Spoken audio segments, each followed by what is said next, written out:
Hi, I'm Alan Haig, and I'm riding shotgun today with Mike Maroone.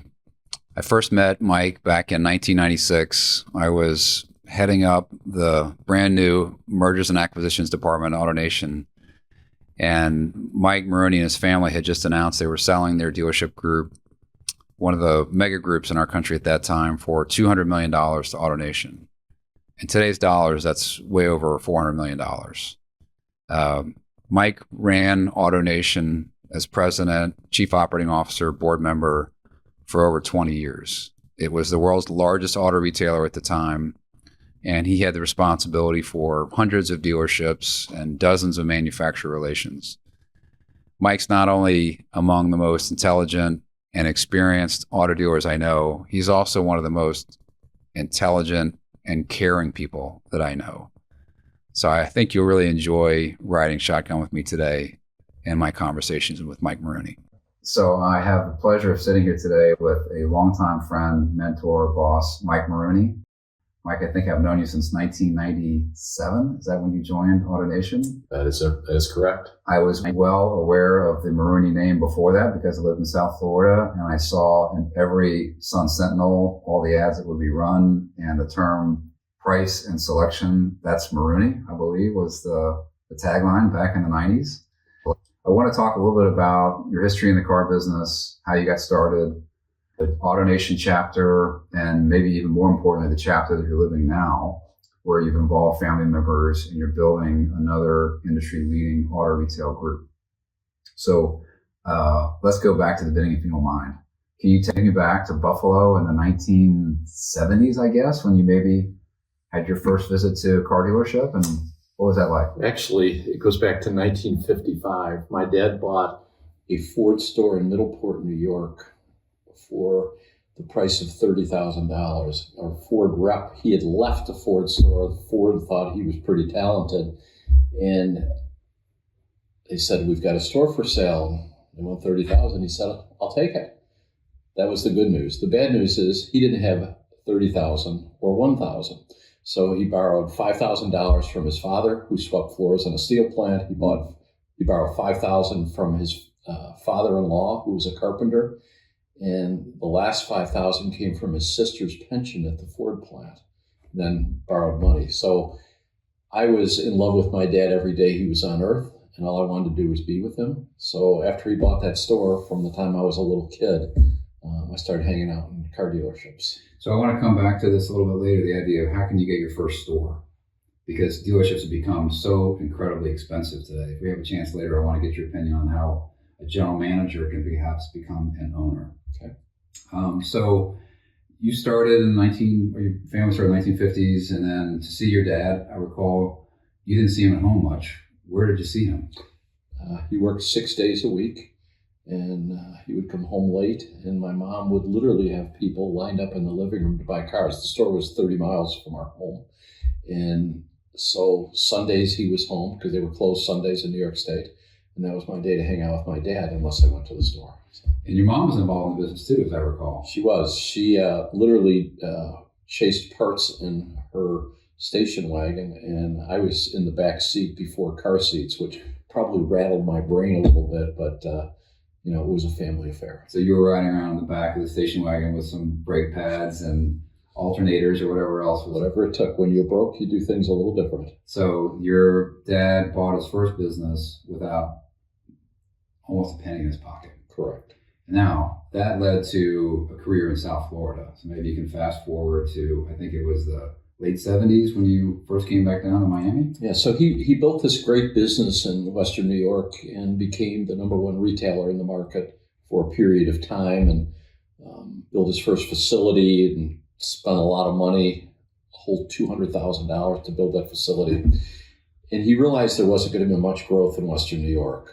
It was a blue-collar, steel, factory-oriented city, and people were leaving, not coming. And they used to vacation in Florida. So he spent several years looking for businesses and ultimately was introduced through a banker friend to a bankrupt Ford store on the verge or on the edge of the ghetto in Miami. And he bought that store. I was on vacation. I called in. I said, "Dad, what's going on?" He said, "I just bought a store in Miami." I said, "That's great." And he said, guess what? And I said, what? He said, and you're going to go operate it. I said, I hate Florida. I didn't want to go to Florida. He said, great. As soon as you get home, get your butt down there and get to work. And so that was your graduation present. That was my graduation present. And it turned out that my dad and I were the only two people in the store initially that were not bilingual. The store was literally shut. So we had to start from scratch and hire one person at a time and built it. And there was a very happy ending to the story, but it was not pretty. So buying a Ford store for no money down, was it a Lincoln Mercury, did you say? Ford Lincoln Mercury? This was Ford. Ford store in Miami that had tough times. And that was a tough era for Miami too. Really tough. So fast forward to 1996, 1997, you've gone from one store in upstate New York and a broken Ford store in Miami, and now you've got, was it 8 dealerships? Yeah, we had 9 franchises, 7 locations, including the largest Chevy store in the country then, the most profitable Chevy store. Our Dodge store was second or third most profitable, built some really nice stores, and started to get bored and started a company called DriverSmart with Don Flo and Joe Serra, 2 peers of mine who are lifelong friends. And we built the first DriverSmart in Pembroke Pines, Florida. And we were going to build a nationwide network of them. Turned out I was the only one that put a facility up early. And it was the who's who of car dealers. And I was very excited about it. And then in November of 1996, I was on the sideline of a Miami Dolphins Monday night game and got a tap on my shoulder by a gentleman that you knew so well, Steve Berard, who said that Wayne Huizenga would love to meet me. I said, well, I'd love to meet him too. He owned the Dolphins, and he was the legendary businessman. And my dad and I went over to meet Wayne a few days later, and it quickly morphed into a deal. Never thought about selling our business, never contemplated selling our business. I knew I wanted to play on a bigger stage, and it's whether I built the stage or somebody else built the stage. And then we joined Republic Industries. I was employee number 2 in the new vehicle division, and met you around that time, and we traveled the country together. So for those who may not remember that part of AutoNation's history, AutoNation was founded really in 1996. It was a used car superstore company similar to CarMax. They wanted to have 20-acre facilities, 1,000 vehicles in inventory, reconditioned to be like new, which was a problem because every time somebody had a scuff on their scuff plate, they'd bring it back and ask for a fresh scuff plate. But they had great ambitions, right? It was new car company, used car company, finance company, rental car companies, etc. And at that time that you joined, I think I'd been in the company for about 6 months, and we were buying dealerships. But we didn't have a plan for them. They really were just intended to have some earnings to prop up the stock until the used car superstores began to roll out. And then, as I recall, the used car superstores started to roll out, and they were a disaster. And the new car company became the future. And you became the future of the company in terms of running it, because there was no one else in the building that really had that expertise in terms of AutoNation corporate management. It was really a bunch of people like me that didn't come from the car business. So I don't know of another company that grew faster than AutoNation ever in history. It went from 0 revenue to I think over $20 billion in the first 3 years. And these were stock deals. And I'm explaining this versus asking questions, but that meant that we were giving AutoNation shares and the dealer was giving us their stock, and then they stayed on. So you were out acquiring businesses for stock and then asking those entrepreneurs that had been their own bosses for decades, to now stay on and in some ways have a job. What was that like? It was total insanity. If you might remember, Wayne's mantra was speed is a competitive advantage. And so we moved faster than anybody. We were indeed the largest or the fastest growing company in America. It was either 98 or 99. I think it was 98, and went from that 0 to 20 billion. And it was a more race to accumulate assets than anything else. And as I look back, I would say, I don't think anybody could ever duplicate that kind of speed in acquiring those kind of assets. There was not a competitor out there bidding on those same assets. And so it was quite an unusual time. My friend Don Flo, who's a super successful dealer in North Carolina, speaks about our first ever dealer conference. and how I stood up and tried to tell all these entrepreneurs how we were going to run it. And he has repeated the story dozens of times, saying, I thought you were going to need a bodyguard. I thought they were all going to kill you. And then little by little, they peeled off and went on to their own worlds. And at the end, I was literally the only of the entrepreneurs that stuck around. There was a few along the way, but it was hard. So the story that AutoNation that we had at the time was compelling to a lot of analysts, and the stock price reflected that. And I think at one point we got up to 400 stores roughly around the country, and the stock price was offered to you. I think it was in the high 30s at the time that you joined the company. What happened after that? Well, I think like happens in the financial world and the public markets is things go in style and then things go out of style. And that roll up of business strategy that Wayne had used so successfully in numerous other businesses, it ran out of speed. And I think that people stopped believing that roll-ups were the way to do things. I don't think the business was maybe ever as good from an investment point of view as some thought, but it certainly wasn't as bad as to where the stock fell to. And it was a great lesson to me of you've got to run the business the way you're going to run the business, and you can't run the business to drive the stock price. So do you think that one reason why roll-ups and automotive retail have been more challenging than other industries because it's still a highly fragmented business? I don't think the public companies together have 10% of the market. Why do you think that is? Because I think, unlike most businesses, it requires great leadership and great talent at the store level. And when you look at any big box business, you look at bank mergers, you look at any kind of airline mergers, they take and put assets together in a very different way. Each store has its own little personality, has its own leadership style, and the leadership in that store is the greatest determinator of the success, not necessarily the company that owns it. Now, that doesn't mean that public companies and private companies don't add value. There's certainly value creation there, but if you don't have the right leaders, it's very hard to be successful. So every store has a story. That's a phrase we use around our company. It has to be told properly. But the general manager is such a critical position in that business. And that's one thing where I think the private-owned dealership groups have had perhaps greater ability to attract and retain some of that talent. Do you see that changing? Do you think that the public companies will be able to come up with enough corporate assistance, whether it's marketing or branding or IT, to overcome the talent of a general manager in a store? I think it's a big challenge. And let me first say that I think that shared service concept that public companies and big private companies bring is really valuable because it allows the operator to focus on what I think are most important, which is the team, the process, and the guest. And if you can simplify the operation of that store to do that, the entrepreneur can be a great talent. If you don't, it can't. And if you don't provide room for that store leader to make it a fun place to work and a great place to do business, I think it misses it. So can public companies do that? Yes. Is it all about financial incentives? I think that's part of it. But you can do dynamic financial pay plans that are quite lucrative and retain talent. So I think it's a mindset of saying, do we want to take the emotion and the passion out of the business? And the answer is, I don't think so.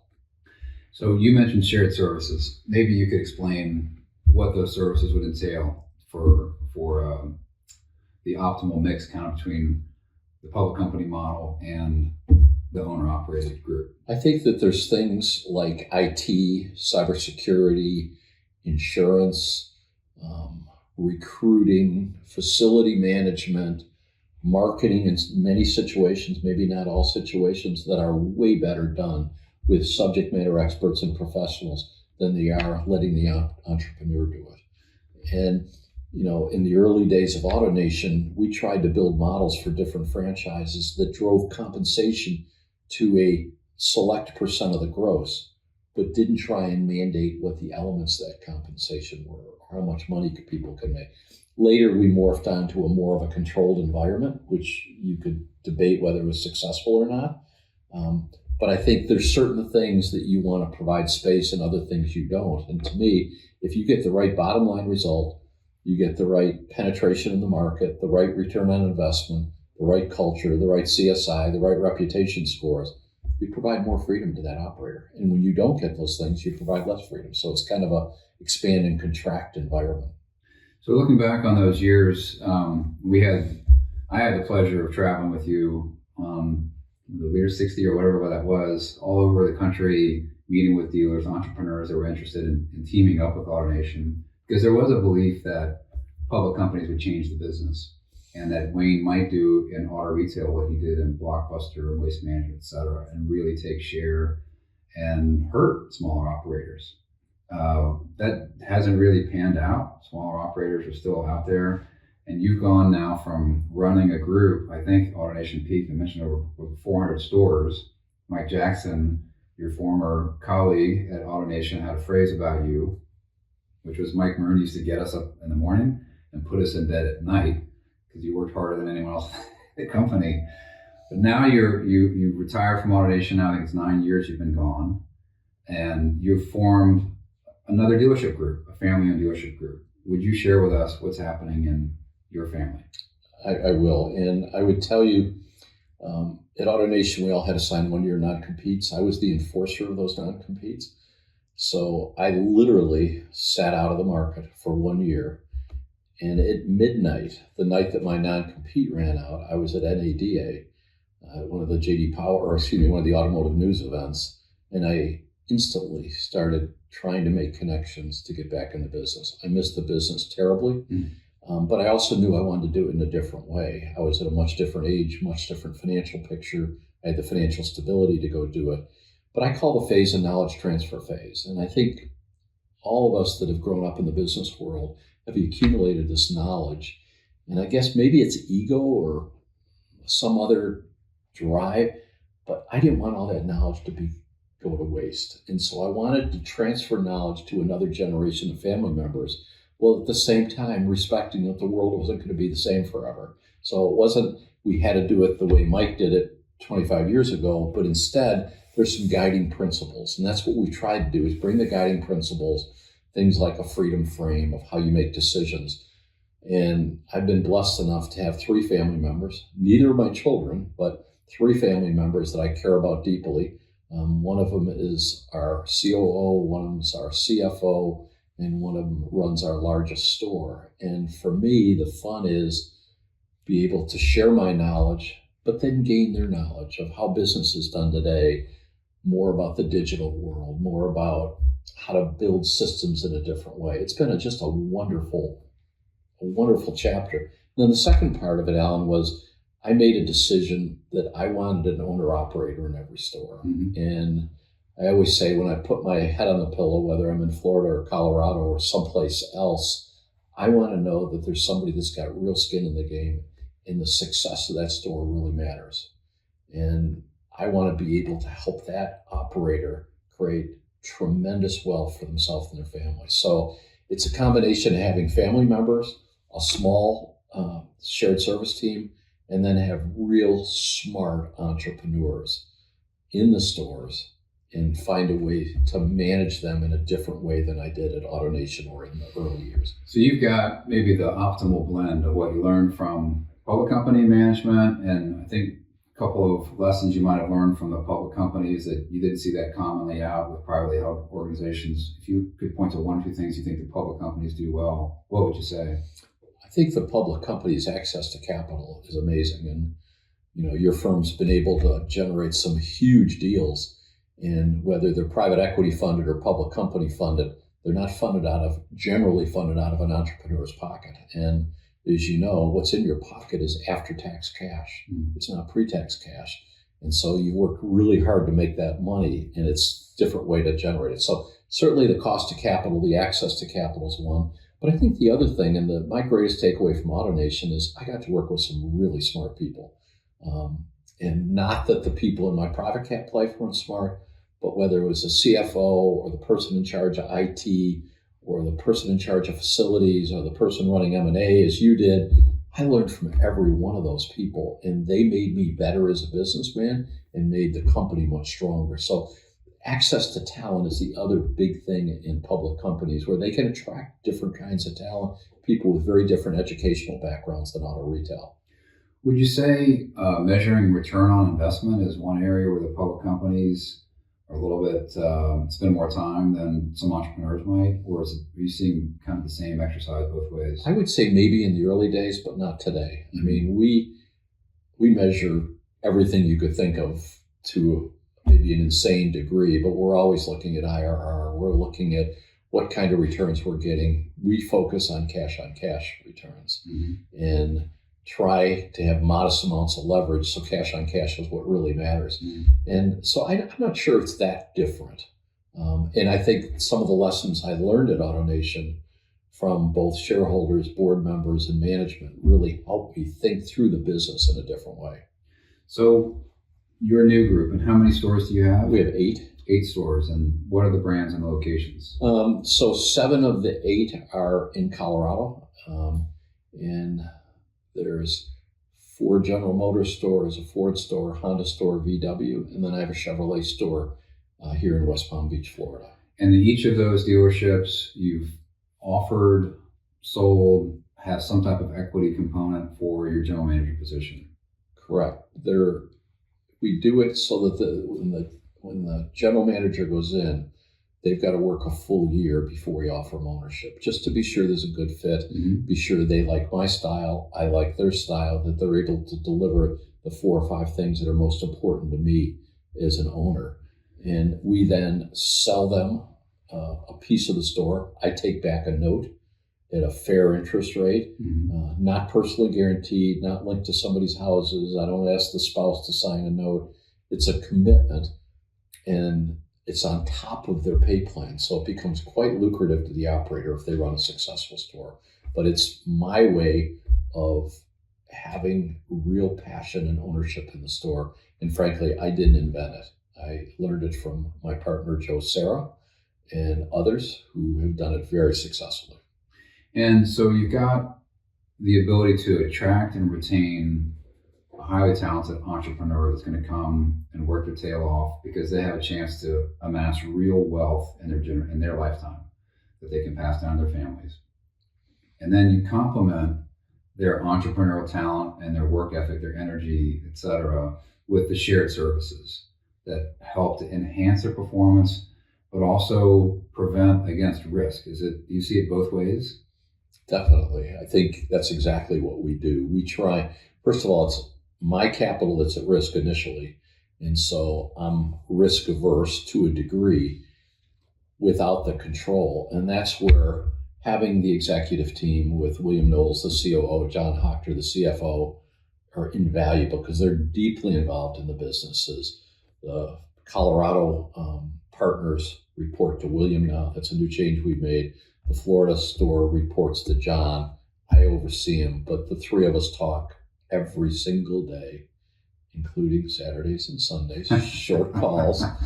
But we over communicate and make sure that we're not sending different messages to our store operators, that we're not trying to overmanage our store operators, but instead create a framework where it can be really fun to be an operating partner. Our people are called president and operating partner. They're not called general managers. So I know you're a big skier, and I've had the pleasure of skiing with you a couple times, I think. And I remember learning years ago the term first tracks, which is, first guy on the mountain makes the first car on the hill. Are you the first text in the morning and the last text at night still? Probably. Sometimes I don't wait till morning. Sometimes it's in the middle of the night. I try and do emails at odd hours because texts generally have alerts in it. Makes someone's spouse really unhappy. Okay. But yeah, I communicate with people 7 days a week, but I don't expect a response in real time. I don't expect everybody to have the same attention span that I have, or attention to detail. But yes, I communicate every single day. So some things don't change. Some things don't change. Let me move on to Carvana. You were at the helm of the world's largest auto retail by far at the time. And you left and re-entered, I'll call it private practice. And then somebody tapped you on the shoulder and invited you to get involved with Carvana, which was really viewed at the time as a long shot, small time competitor, and then became quite a massively valued company. And so what was that? What has that experience been like? If I can, let me tell you about the introduction first. Please. So when I left AutoNation and got through my non-compete, Sandy Schwartz, who was the president of Cox Automotive, who was a friend, and we had supported common philanthropic things. We were also a big customer when I was at AutoNation, invited me to join their automotive advisory board. I was one of two retailers to do it, the other one being Downflow. And we built a great relationship. And Sandy was wonderful to me. And Sandy called me one day and he said, "Would you like to join another board?"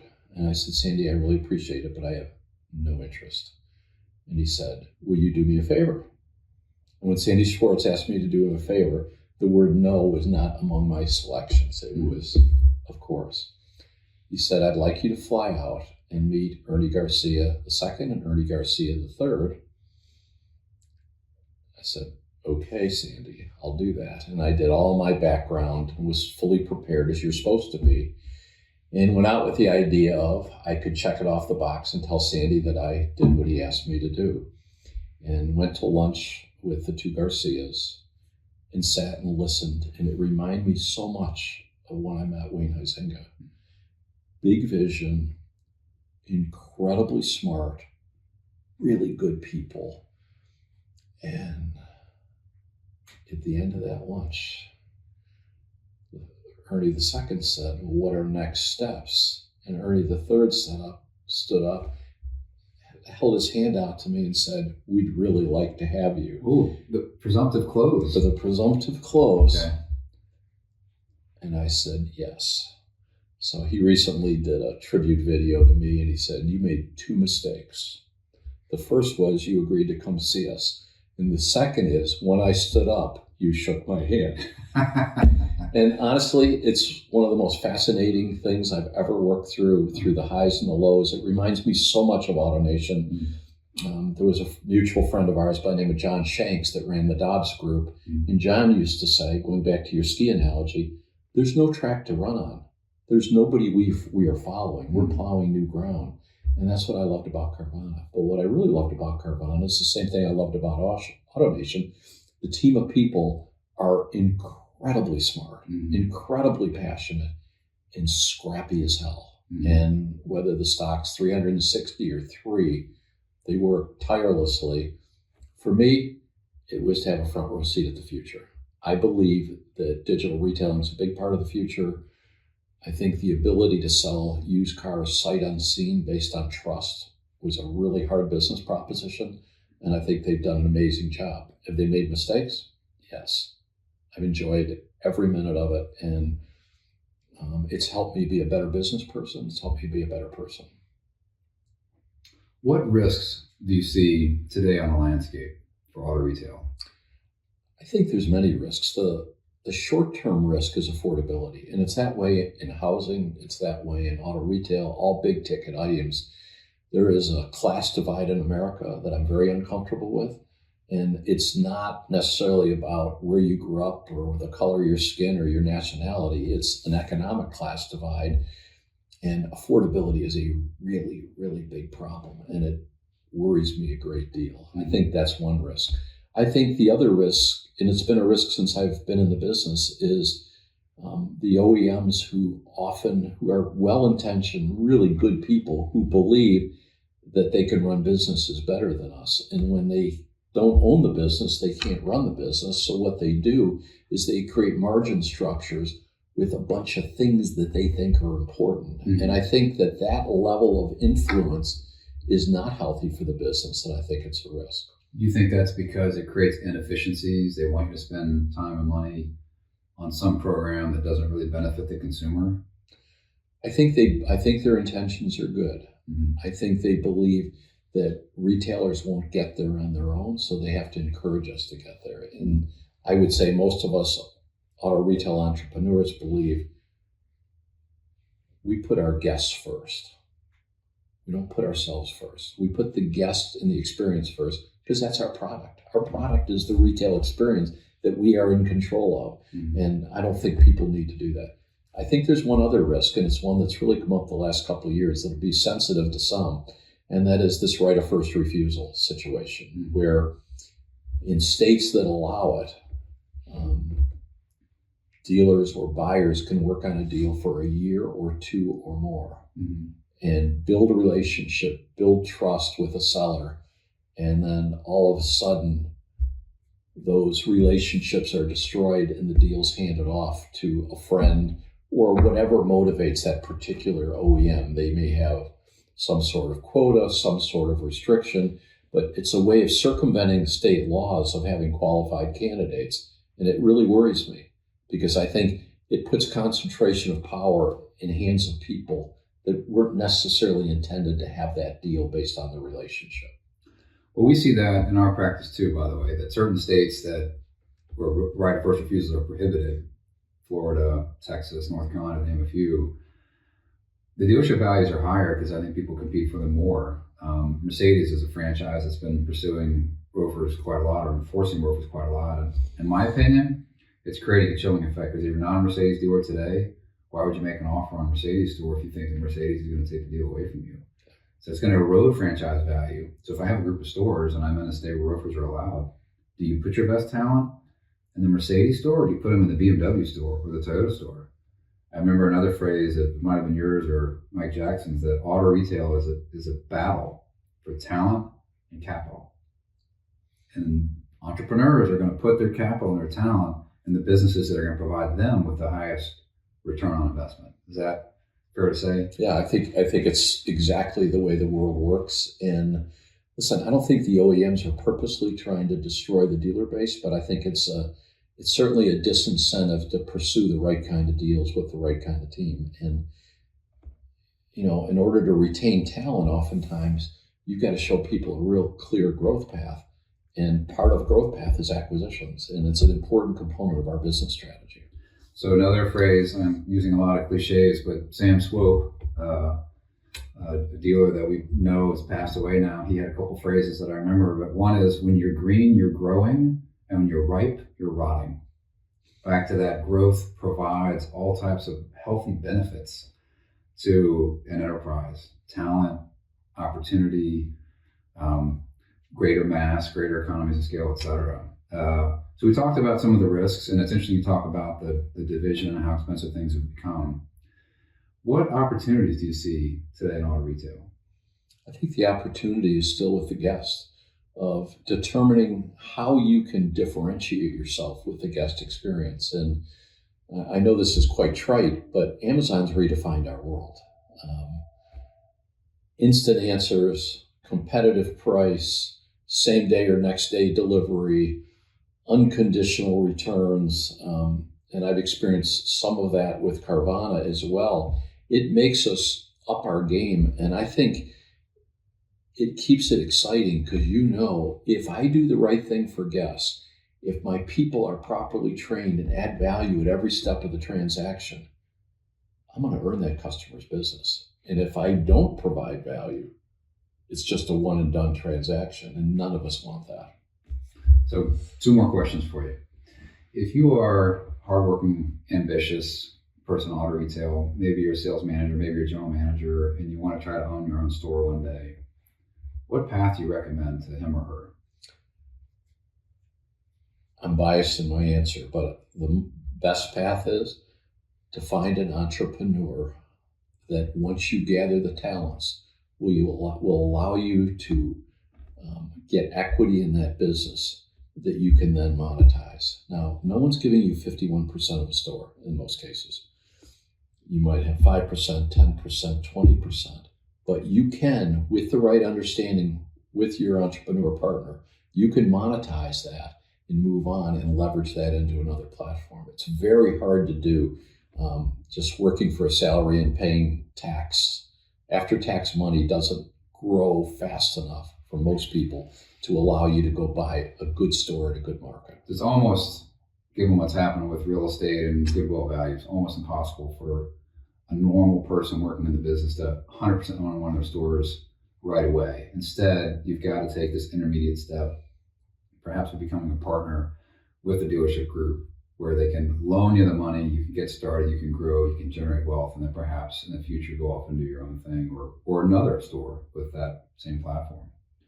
So last question, if you had to offer some advice to someone coming into the industry today and wanting a long-term career, what advice would you give them? I think it's to continue to hone your skills, get better every day at what you do, have this spirit of continuous improvement, and also learn to treat people really, really well. Your level of success doesn't dictate where you fall in the social ladder of life.